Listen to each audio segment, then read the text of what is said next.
જામનગરમાં ફરાર આરોપીને પકડવામાં પેરલ ફ્લોર સ્ક્વોડને મોટી સફળતા મળી છે.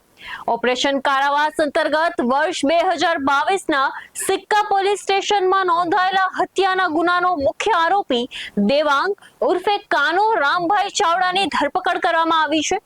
આરોપી વચગાળાના જામીન મળ્યા બાદ છેલ્લા 7 મહિનાથી ફરાર હતો.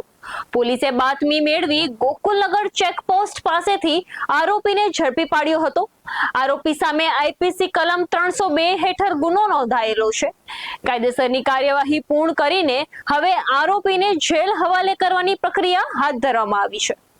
Rajkot range DIG respected Dilip Rai sir, Jamnagar SPC doctor રેવમન સૈની સર, જામનગર એલસીબીના પીઆઈ શ્રી બીબી ચૌધરી સાહેબ તેમજ પેરોલ સ્કોડના પીએસઆઈ શ્રી અનિલ ભાટિયા સાહેબ એમના માર્ગદર્શન હેઠળ જે ઓપરેશન કારાવાસ ચાલુ છે એ અંતર્ગત જેટલા પણ ફરારી નાસ્તા ફરતા આરોપીઓ તેમજ કેદીઓ જે હોય છે એને પકડવાની ઝુંબેશ ચાલુ હોય છે તે ઓપરેશનના ભાગરૂપે જામનગર પેરોલ ફરલો સ્કોડના ગજેન્દ્રસિંહ જાડેજા, સુરેશભાઈ ડાંગર, કરણસિંહ જાડેજા, નકીરસિંહ જાડેજા અને દિલીપસિંહ જાડેજા તેમના દ્વારા અલગ અલગ જેટલા પણ આરોપીઓ છે એના પર વોચ રહેતી હોય છે.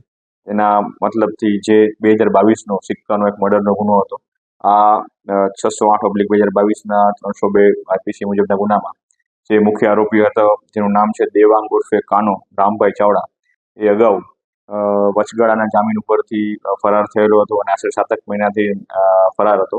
આ કેદી જે ફરાર ઉપર હતું એના બાતમી મળતા પેરોલ ફરલોના ટીમ દ્વારા